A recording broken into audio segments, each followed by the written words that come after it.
Today I'm going to show you some details about the market trends and of course the benefits and features of sustainability and sustainable developments. And I believe when people talk about sustainability nowadays, they talk about green and open spaces. And you see this in newspaper articles, you see this in different advertisements.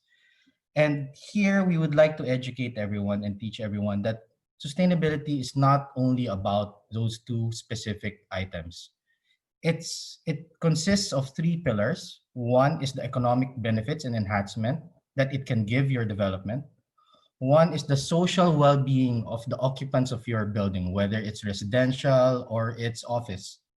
And second, of course, let's not forget the most important thing, the environmental benefit for the future generation. And there was this post by the CEO of World Green Building Council about a week ago. And she mentioned that even with COVID-19, only 8% of the carbon footprint was reduced. 8%. And that is with the entire world stopped moving, right? People stayed at home and still it's only 8%. So there's still a lot to do. And we believe that real estate plays a major role in able to help our environment. Now talking about the features of sustainable buildings, one layer connects to the other. So for example, one is double glazed glass.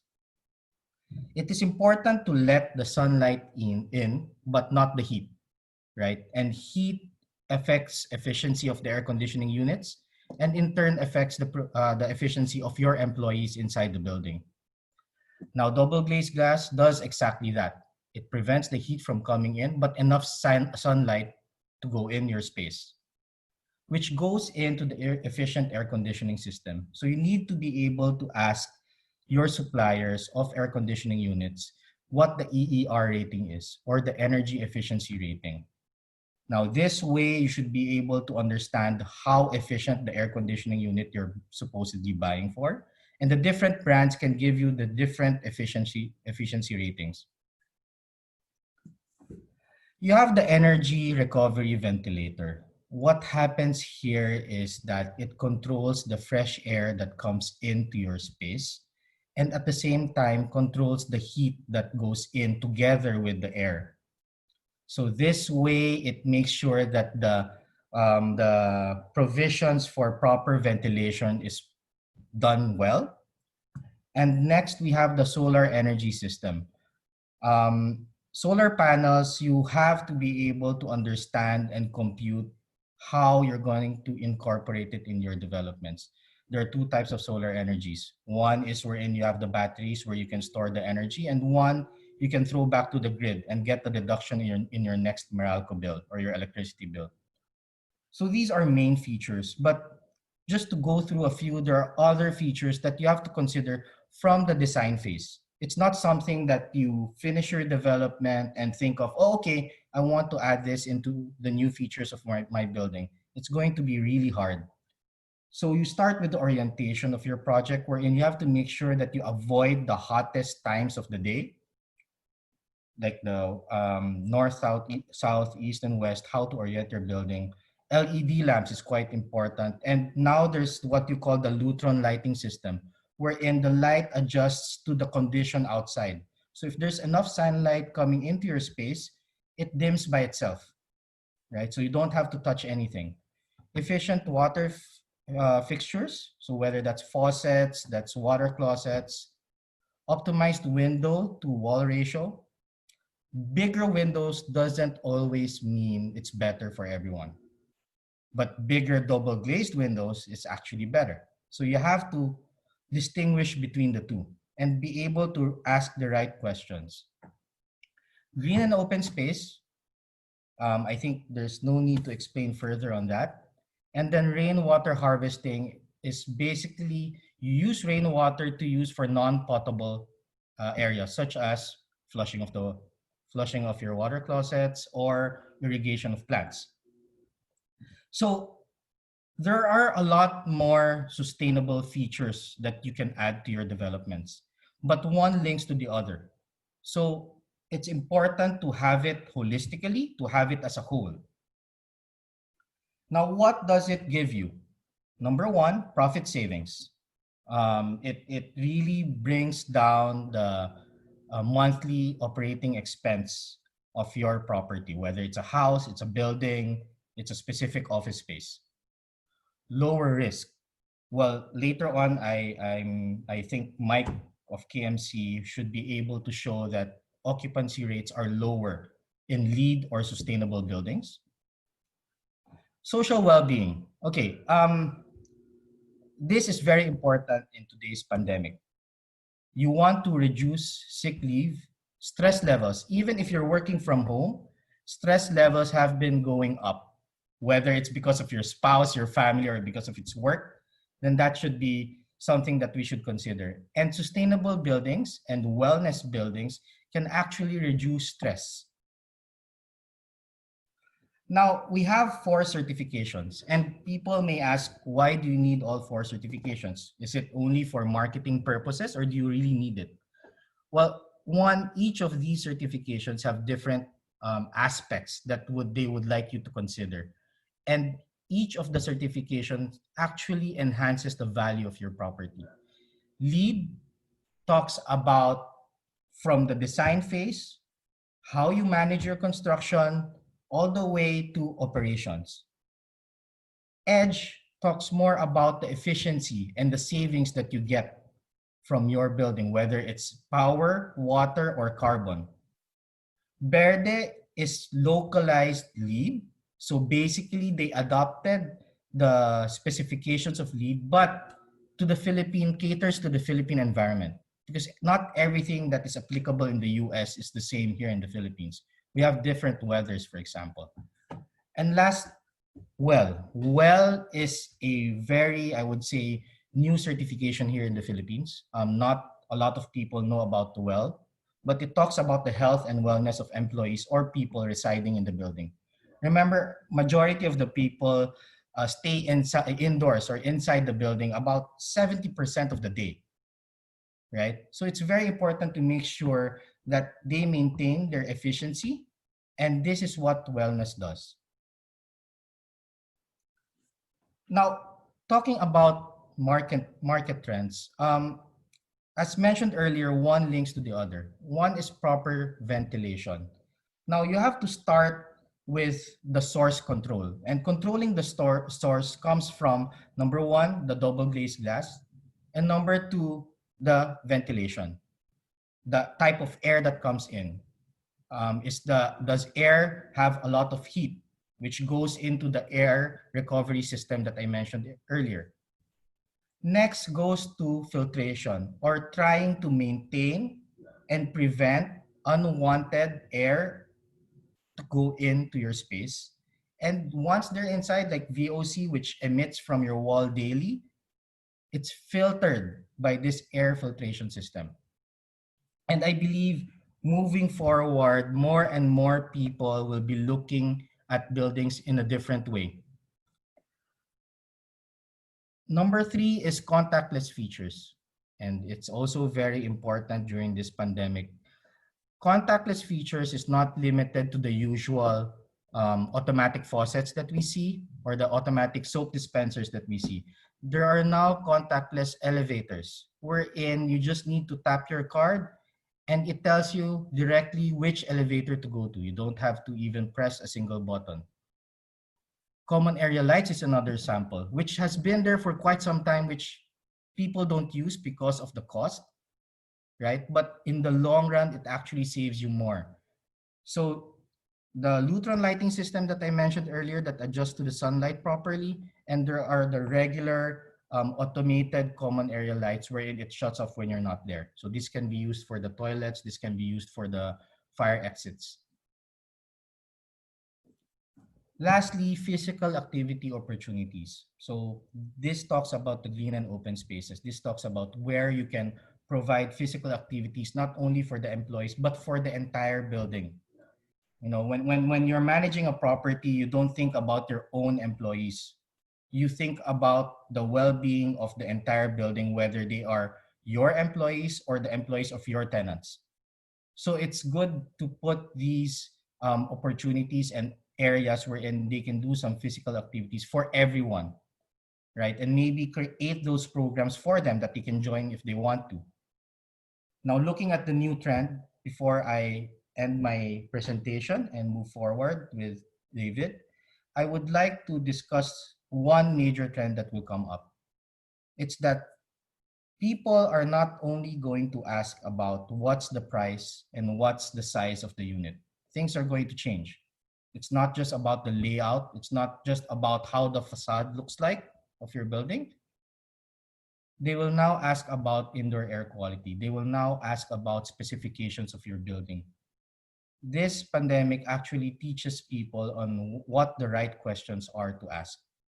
And the new thing now will be sustainability is the new luxury. And that is something that people will have to get used to, the developers. And this is what people will be more picky about, right? Going for luxury, but it's still sustainable. So that's it for my presentation. On to you, Isa. Thank you very, very much, Ollie. What a very informative and insightful presentation on sustainable developments. And let's not forget, my key takeaway is sustainability is the new luxury. Thank you. We're going to have hear more from Ollie later on during our Q&A portion. So again, to all of our attendees, should you have questions for Oliver, please do type them now at the Q&A button right there by the bottom of your screens. Thank you very much. Our next speaker now is from T1 Project Management. T1, by the way, is an industry-leading project management that offers a full breadth of service from inception through feasibility, design, construction, and final handover. Their high level of focus and dedication to projects distinguishes them from their regional competitors and allows them to build partnerships with their clients to deliver future initiatives. Our speaker is knowledgeable in design management capability and has detailed experience in construction management, on-site delivery, and client representation. He also is very hands-on in participating in various life cycles: feasibility, design and construction, infrastructure, commercial and corporate, and hospitality property development sectors. To talk about building sustainable estates, this time from a project management's point of view, please welcome T1's president, David O'Neill. Good morning to you, David. Good morning, Isa. Thank you very much for that introduction. That was, at the very least, glowing. So thank you very much. Thank you, thank you, thank you. Thank you also to Oliver for his informative presentation. Okay, yeah, so as Isa said, I'm going to excuse me, sorry, my video is not on. Apologies. Okay, is that better? I think that is. Much better. Nice to see you, David. Oh, by the way, David is coming to us live from Australia. Am I right, Dave? Indeed you are. So the one technology. Is it David O'Neill or Tom Selleck? I can't tell.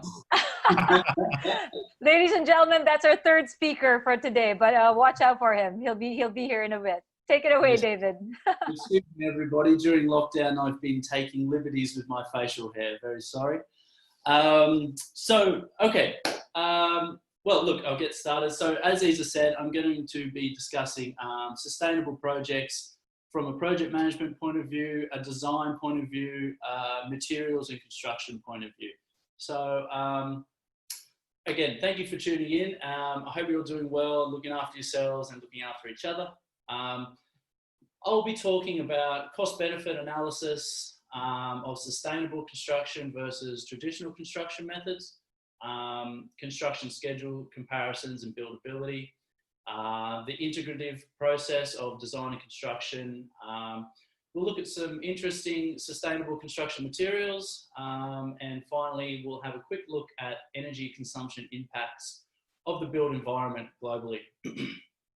Okay, so Rolly, we go next slide, please. Okay, so compared to traditional construction costs, the majority of green certified buildings are only a 4% increase in upfront capital expenditure. I think most people in the market think it's a lot more than that, but it's actually only 4%. However, designing for sustainability can actually help businesses save a huge amount of money over time with a likely 30% reduction of building maintenance expenses, and that includes energy and water costs. So when we look at cost, we should also be including the operational expenditure over the expected lifetime of the building, rather than just the upfront capital expenditure. Next slide. Okay, schedule and buildability. So in recent times, the world has seen a heightened focus on environmental sustainability for construction, though not so much research has gone in to analyse these projects in relation to their schedules, delays, and the causal factors for that. A survey in Singapore in which 30 construction industry companies participated identified the degree of project delay in 220 traditional construction projects and 96 green construction projects. Basically what they found is 15% of traditional projects were delayed and 32% of the green construction projects were delayed. The top factors causing these delays were speed of decision making by the client, speed of decision making from all project teams, communication and coordination between key parties, and level of experience of consultants. Another possible reason for the higher delay occurrence in green buildings may be the complexity of incorporating green technologies into building systems. However, it's not the end of the world, and it's not the end of sustainable building projects. The factors aren't fundamental flaws in the sustainable building model, but they're teething issues in understanding the sustainable construction process. Clients, consultants, and construction professionals must all understand the integrated and iterative approach required in order to proceed without delay. These will surely be overcome very quickly as the construction sector matures and adapts as it's always done. Okay, next slide. Okay, so approaching design for sustainability. Success in sustainable buildings is best accommodated through an integrated design process that views cost effectiveness not just in capital outlay in the short term, but also in building efficiency in the long term, ultimately reaching your ROI, as discussed earlier. This process engages all project team members in developing beneficial interrelationships and synergies between the systems and components. By integrating the systems, the team can achieve high level of building performance and environmental benefits. Conventionally, the design and construction disciplines work separately in silos, and their solutions to design and construction challenges are fragmented. They're perhaps not acceptable when the building is viewed as a whole or an entire system itself. When areas of design and construction work are integrated, it becomes possible to significantly improve building performance and achieve synergies that yield economic, environmental, and health benefits. In the traditional design process, each designer's practitioner is expected to design the system components under his or her control for the most benefit but the least cost. In an integrative process, the entire team identifies overlapping relationships, services, and redundancies among their systems, which would have previously gone unnoticed, thereby increasing performance and reducing the cost. To work this way requires project teams whose members represent various disciplines to come together so that the knowledge and ideas from each discipline can inform and link with the systems and components of all the other disciplines. The coordination of building and site systems should be addressed early, preferably at schematic design. An analogy might be a building as an ecosystem, or so I should say, to design a building as an ecosystem where many elements are interrelated for a common goal. Okay, next slide.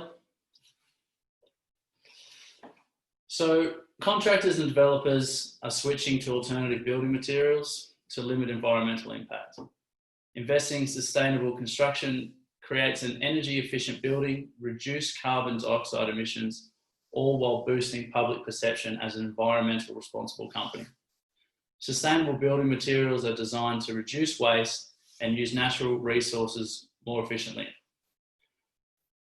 Whilst materials should be sourced locally as much as possible, here are some interesting materials or sustainable materials that might get you thinking. So first we have bamboo.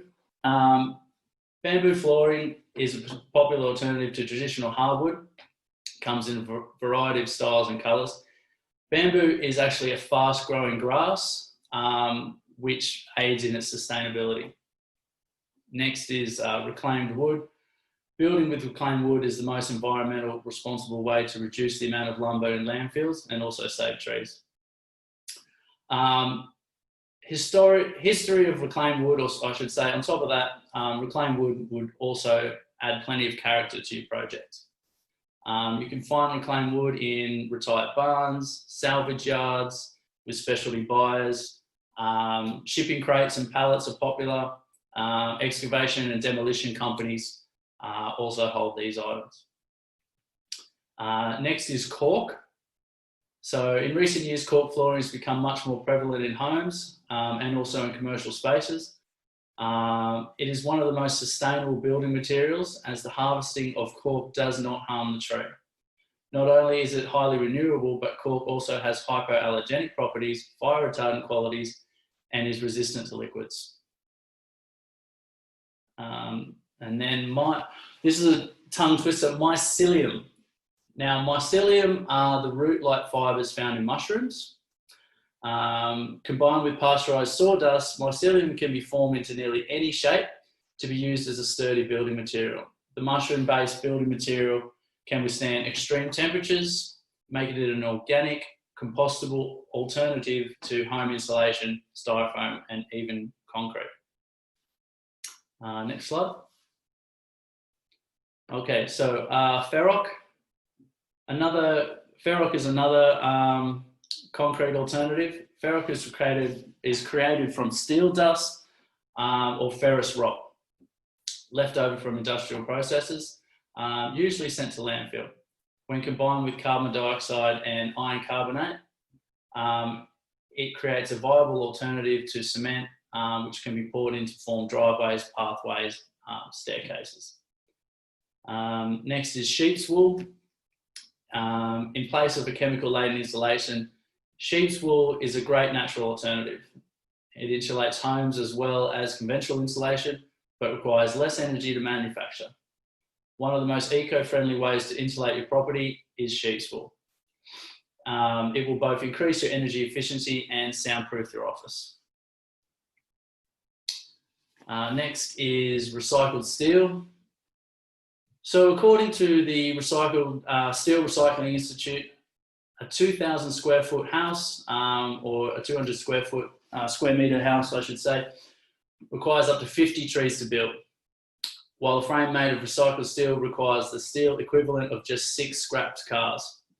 Since steel is 100% recyclable, it can significantly reduce the ecological impact on new construction. And last is low E windows. So windows can make a huge impact on the amount of energy you use to heat and cool your house, or building, I should say. Low E is short for low thermal emissivity. Low E windows are coated with a tin oxide. This thin layer helps to absorb the UV rays, blocking heat without limiting light. On top of cutting energy bills, low E windows can also prevent interior fabrics and carpets from fading early. Okay, next slide. Okay, so I just thought I'd put in a quick note about environmental impacts here. So the built sector is responsible for upwards of 40% of the world's greenhouse gas emissions. I was surprised when I came across that stat. Buildings use approximately 35% of all global energy resources and are the main consumers in modern society. Additionally, buildings require the plundering of vast amounts of various raw materials and require huge amounts of energies in processing of these materials. By building sustainable projects, even with the technology we have today, we could ultimately reduce the entirety of humanity's energy consumption by 10%. Next slide. So this is just summing up basically what we've gone through. Designing for sustainability can help businesses save a huge amount of money. Success in sustainable building design is best accomplished through an integrated design process. Investing in sustainable construction creates an energy efficient building, reduce carbon emissions, boost public perception, and building sustainable projects, we can significantly reduce our energy consumption. So that's all for me. Thank you very much, guys. I'll hand it back to you. Thank you. Thank you very, very much, David. Again, I love how you totally broke it down to every single detail of what materials especially you can use to be able to build sustainable estates. Thank you very much for that. David will be back for a Q&A at the end of our speakers. Actually, we have one more to go. But for now, we have a couple of questions in the Q&A box. And should you wish to add to it, please, we welcome your questions. Just type away in the Q&A box button right there at the bottom of your screens. Actually, Ollie, earlier also, someone was already saying, very succinct presentation, very wonderful for Oliver. And I have no doubt that our attendees also had a lot to ingest from David's offering. Thank you, David. We'll see both Ollie and David at the end after this last speaker, who happens to come from KMC Savills. KMC Savills, ladies and gentlemen, is an award-winning real estate services firm involved directly in transactions for office, investments, retail, industrial, and hotel locators, residential properties, and research and consultancy. KMC Savills is a full-service real estate firm widely recognized as the best-in-class real estate agency in the Philippines. Our speaker comes from a strong commercial real estate background, taking on a key role in all brokerage transactions. He's also been instrumental in the growth of the company, leading a team of over 180 professionals across a range of services. So here now to talk about the Philippine property market response to sustainable developments and the post-pandemic scenario that the property market will now face, please welcome KMC Savills Managing Director, Michael McCullough. He was the voice we heard earlier. Hi, Mike. Yeah, that was me, taunting Dave O'Neill, or Tom Selleck, if you will. Thank you for that lovely introduction. Ladies and gentlemen, I have a few slides today, about 10 or so. We're going to quickly get through them and move to my favorite part, which is the Q&A session. So real quickly, going green, sustainability shift. What we're going to talk about is drivers of green building activity globally, green buildings in the Philippines, and then demand for green buildings in a post-COVID world. Okay. So the top triggers demonstrate that the market is being pulled by client demands and also it's being pushed by environmental regulations globally. So that is the reason why developers are going green. And then the third most common reason is it is for the benefit of their occupiers to build healthier buildings, which is better for the end user. Okay, next slide. So the survey was given to like 2,000 people to talk about what is their reason for why companies should build green, and they prioritized them in rankings. And the number one, and again, this was like prior to COVID surveys, by the way. It promotes improved occupant health and well-being. So that was, again, from the user perspective, what's the top reason for building green? It also encourages sustainable business practices. It increases worker productivity, and lesser so the sense of community and supports the domestic economy. But they ranked them in order of importance, and improved occupant health and well-being ranked first. Okay, next. Now this is on the developer side. When surveying developers, they said, why are you building green buildings? And roughly half, or 45%, said that they eventually get more than 15% operating cost decreases. And Dave O'Neill talked about, it may be 4% more expensive to build it, but after a couple of years, you've actually saved a lot of money in the long run because of the operational efficiency. So the benefits were lower operating costs, and in addition to improved occupant health and well-being, the documentation and certification for providing quality assurance, Also, for those investors who are probably, on this call, you get a higher value when you go to sell either the whole building or that unit. Also, it educates the occupants about sustainability. So next. Okay, now we want to localize it and talk about green buildings in the Philippines. Oliver earlier said green buildings have higher occupancy rates. I think he mean he said the opposite, but the occupancy rate is higher, the vacancy rate is lower in green buildings. So if you see the red line on the chart, that is the vacancy rate of green buildings in grade A green buildings in the Philippines, particularly in Metro Manila.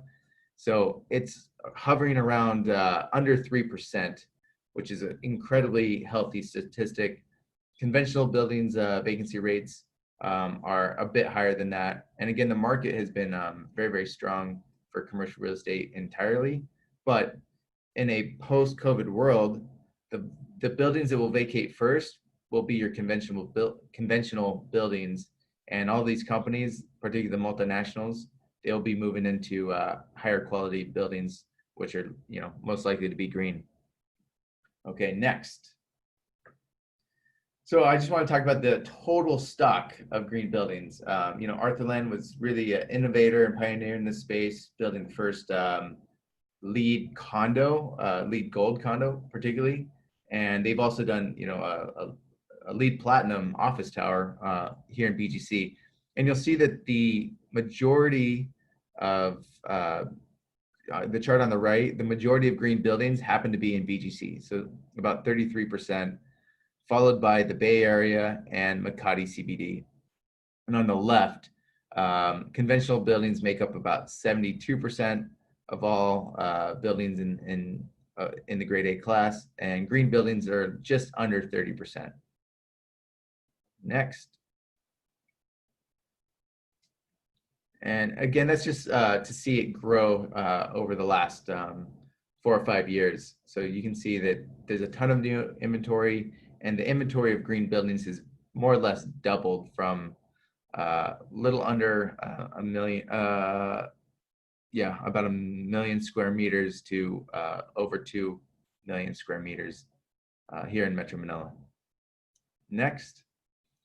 So one of the reasons that developers do spend that extra 4%, because many of them actually don't get those operational efficiencies since they're not the end user, is to attract the highest quality tenants in the market.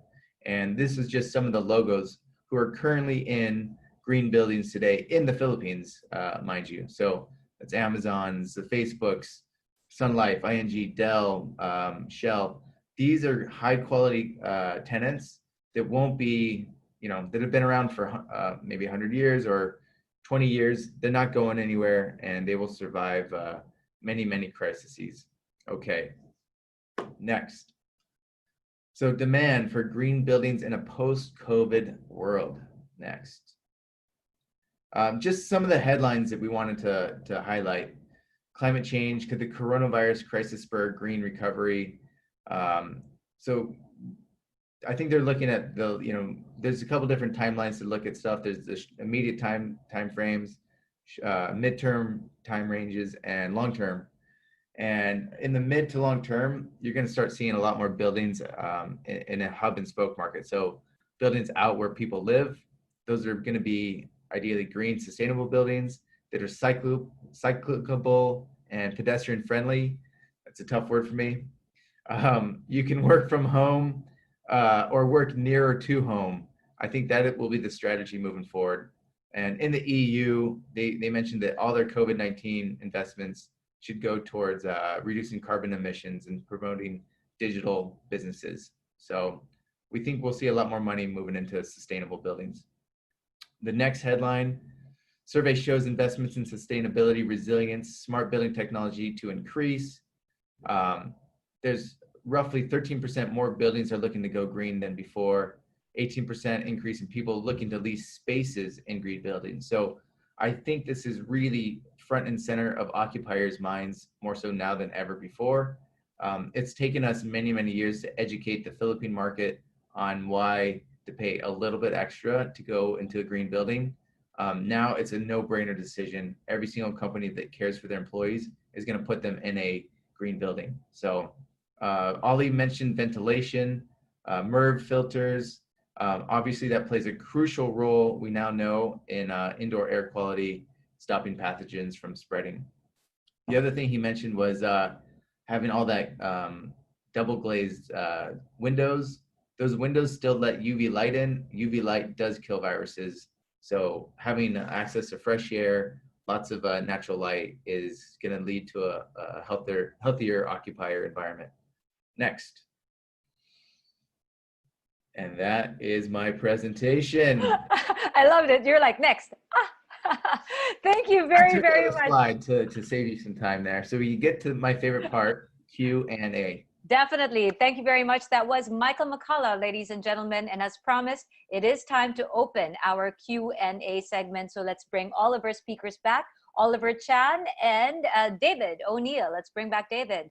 Actually, we have a couple of questions already. Thank you to our attendees for sending them over. First things first, we have a friend who's from LA. Belle Morales is asking, what are the updated incentives for developers, tax, etc., who are using products which contribute to LEED points? Actually, Belle's question is related to another anonymous attendee who posted, are there any government support in the Philippines for developers to adopt these sustainability and wellness certifications given the pandemic? Who would like to give this? Is that one you can take on? Yeah, I'll do that. Well, now there is no distinct or definitive incentive that the Philippine government gives for LEED or sustainable buildings. But, to be honest, it's actually the responsibility of the developer to provide these LEED features to their clients, whether it's buyers or tenants. I mean, if you really think about how your buyers will benefit from your developments and how your developments will maintain its value, then I think the developers shouldn't even think about the incentives from the government. They should actually act responsibly and put it into their design and developments immediately. So let's not wait for government initiatives. I mean, the environmental impact is great, and we shouldn't wait for any incentives for us to do something about it. No, Mandaluyong has a requirement, and even Quezon City that has a requirement for green rooftops, but there's no fiscal incentive for that, right? Yeah, I think it would be great for them if they do, because I mean it brings in more companies to the Philippines and investments to the Philippines if they do give incentives. But I guess we just shouldn't wait for it. Yeah. Hopefully it's something that will follow, because there will hopefully be a demand for it. And that's why we do have this webinar, because we want to make sure we share this knowledge to our attendees and maybe they can push for it.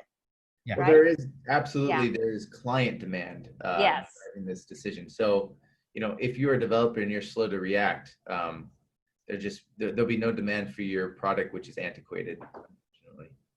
Okay, so that could be the first step. Thank you for that, Ollie and Michael. I have a question from a friend from the press, Rivka Nagtalon. Thank you. She is from Property Report PH of the Philippine Star. Interesting point on social well-being. That's Mike.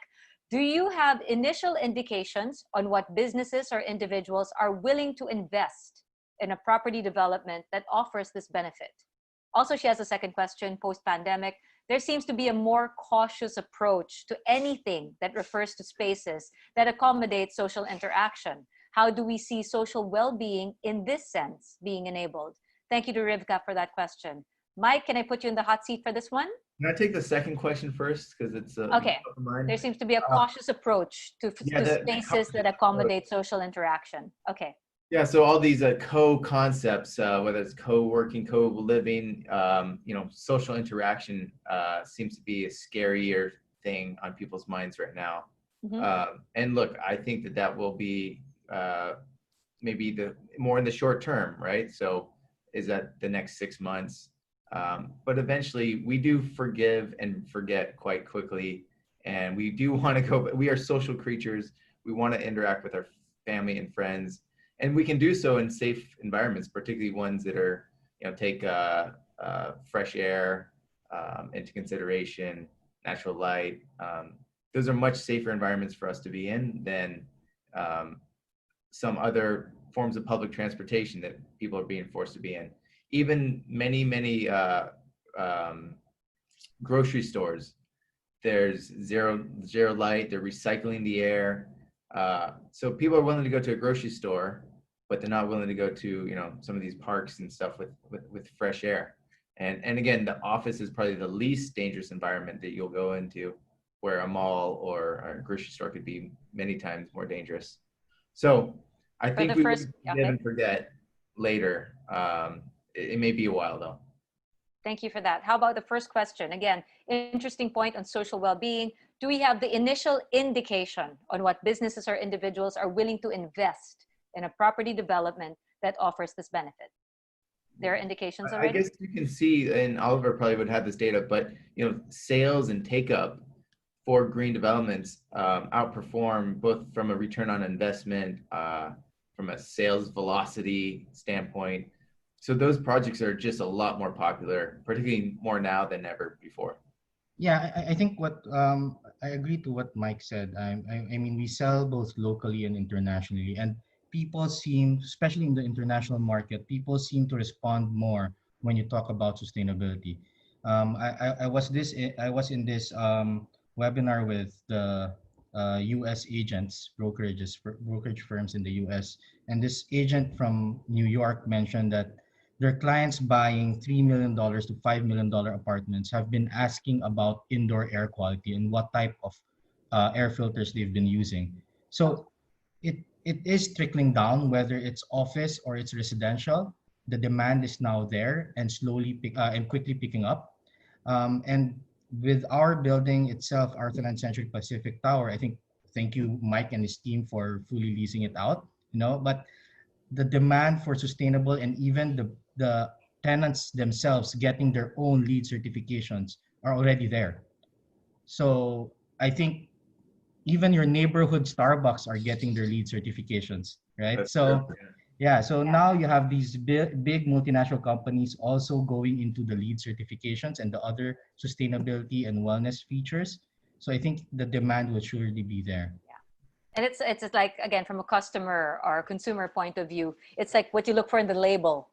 Since I'm now informed, I'll start looking for that because I know it's something good for me. That's true. Yeah, we're informing consumers first and foremost. Thank you. I got a technical question. I think this one goes to David.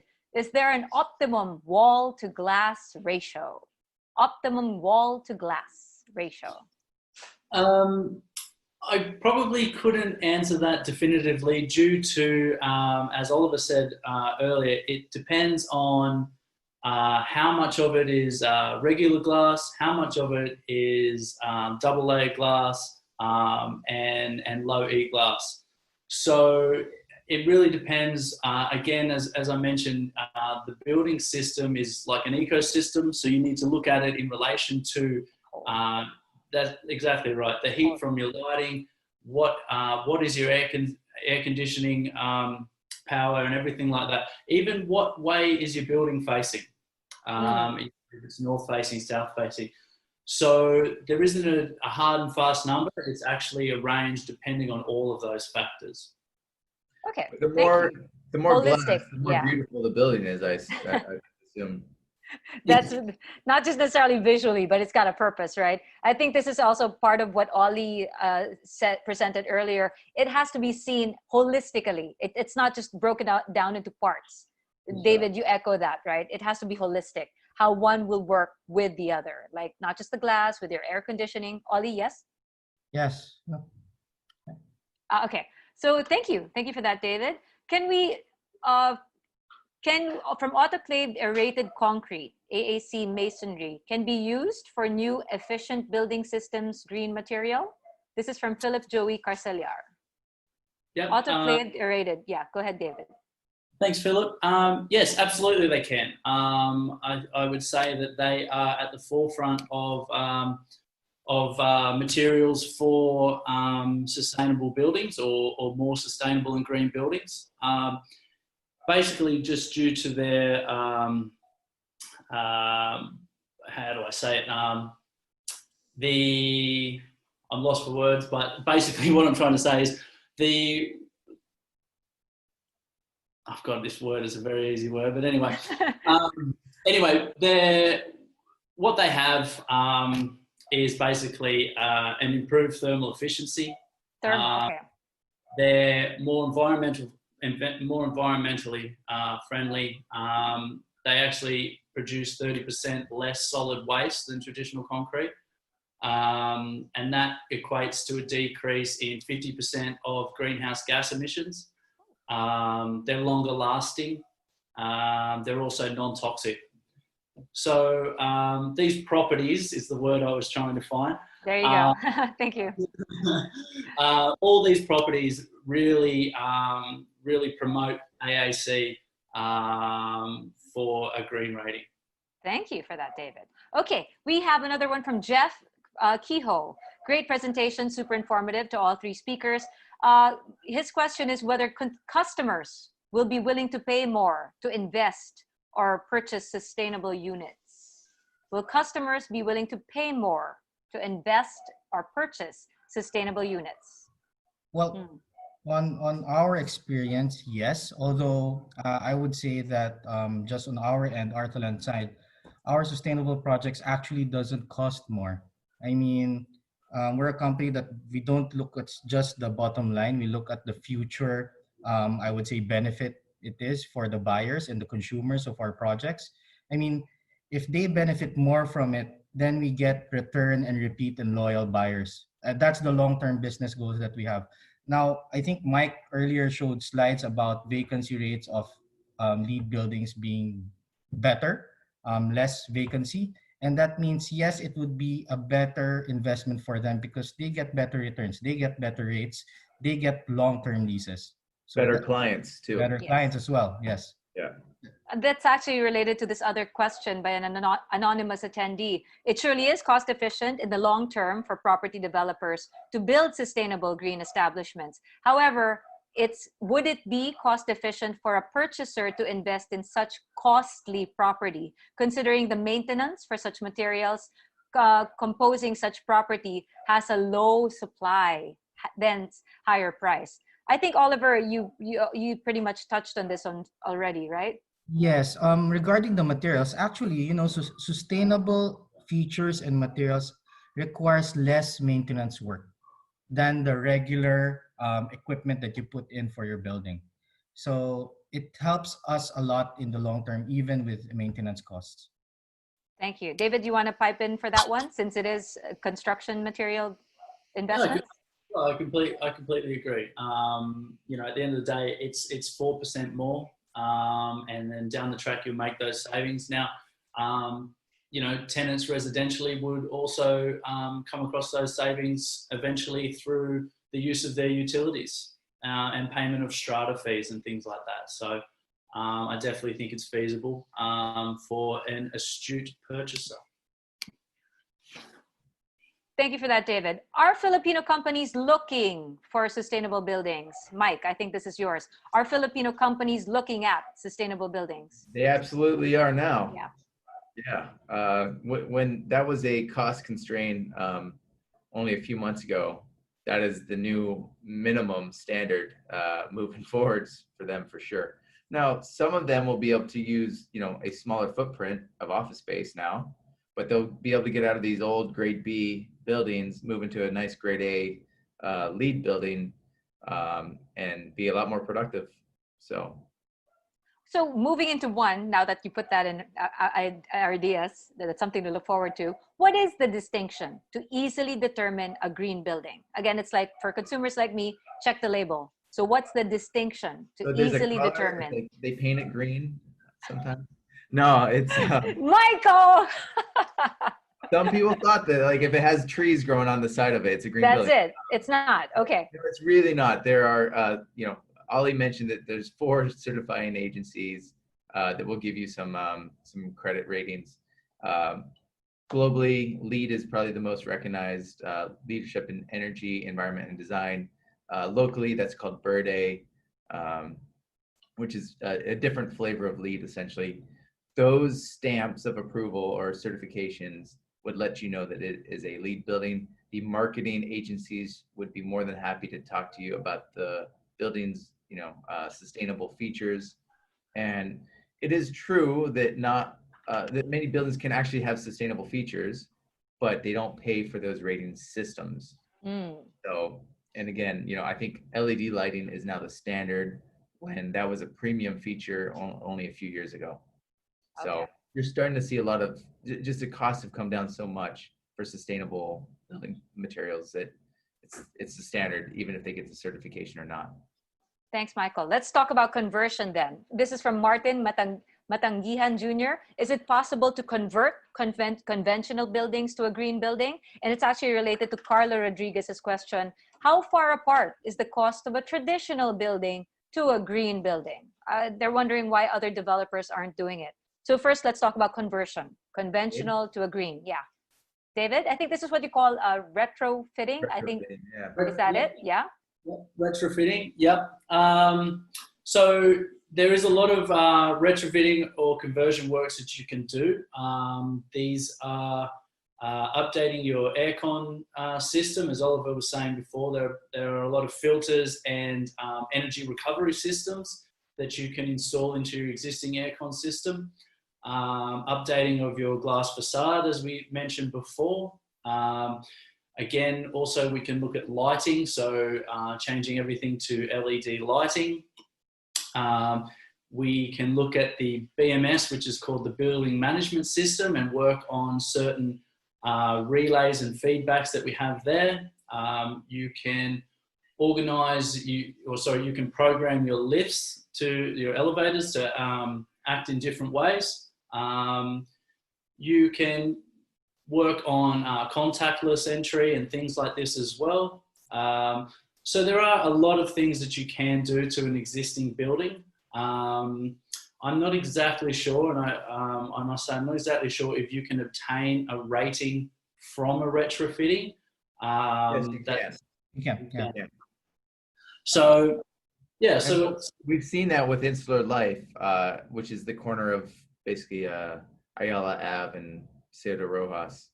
So they retrofitted almost a 50-year-old structure, and they did get a LEED certification rating. Yeah, Right. I think what the old buildings can do is create a sinking fund within your the dues that you charge your tenants. By creating that sinking fund per equipment, you can slowly change the equipment towards more sustainable ones. Right. So you just have to time it and then create that sinking fund so that you have enough budget to change it slowly. The change doesn't have to be 100% change or renovation, right? Or overnight. One step at a Again, time. yeah, one Yeah. step at a time. I know we tackled this earlier when it comes to investment, but again, the cost of a traditional building to a green building, Ollie, from your earlier presentation, around 4% more expensive, something like that? To construct, no, probably more, probably about Ah. 7 to 10, 7 to 12%. Sorry. Okay, so the 4% was for the materials. Yes. Sorry. yeah, it also depends on the rating you're looking for as well. So silver, getting a LEED silver is cheaper than getting a LEED gold or a platinum. Ooh, okay. So those are all to be part of the considerations. 4% for materials, 7 to 12% for cost of building. And David, sorry, that last part? Also for the cost of...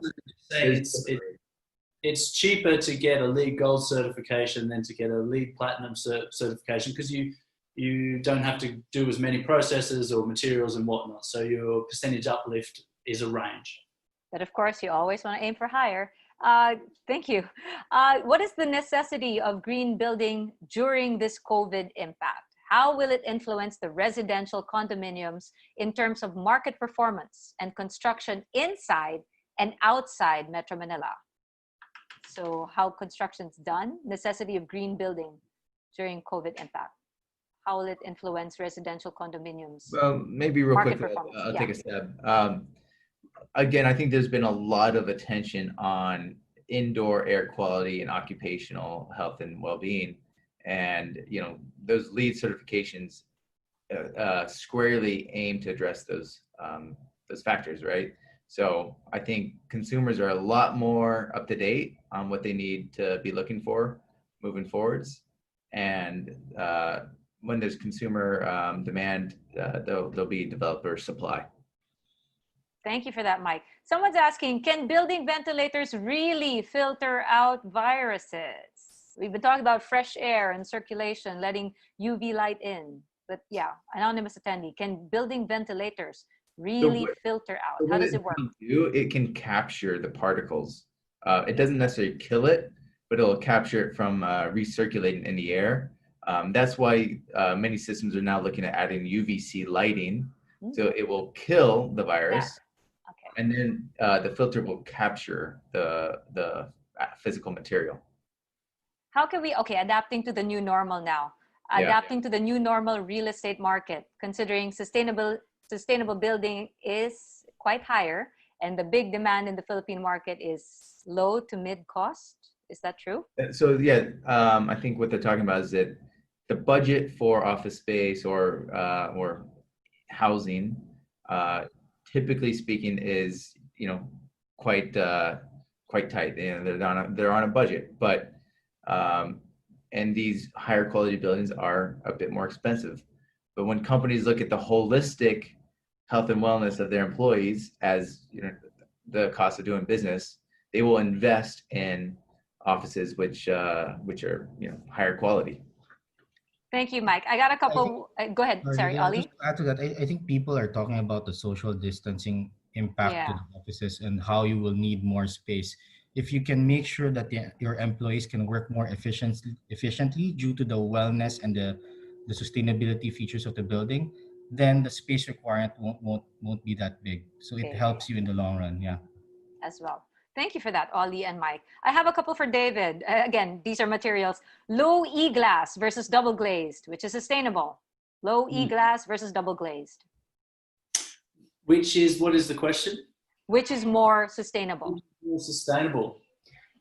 I would say that it is, I don't have the exact data on this, but it's interesting because they both have properties where the double glaze is more reusable, but the low E would take less energy to produce. Okay. So I actually don't know which is more sustainable in this case. I would have to do some research on that. They both have their pros and cons. Whether if you were already going to pick up the glass recycled, then you would want to look at the double glaze. If you were buying new glass, you would look at the low E. Oh, nice one. A couple more material stuff. How cost efficient is sheep's wool compared to other sustainable materials? In fact, what is the best for roof insulation? That's Dave, you just share that yourself, coming from Oz? It's from Robbie Laviste. What is the best roof insulation? And the other one was an anonymous attendee. Yeah, they're basically giving it away here in Australia. Well, good for you. Yeah, look, it's actually pretty cost efficient, and it is very compared to other sustainable materials, I should say. So other sustainable insulations, it's very cost efficient. It's probably the leader, and it is extremely sustainable because it grows back, which is fantastic.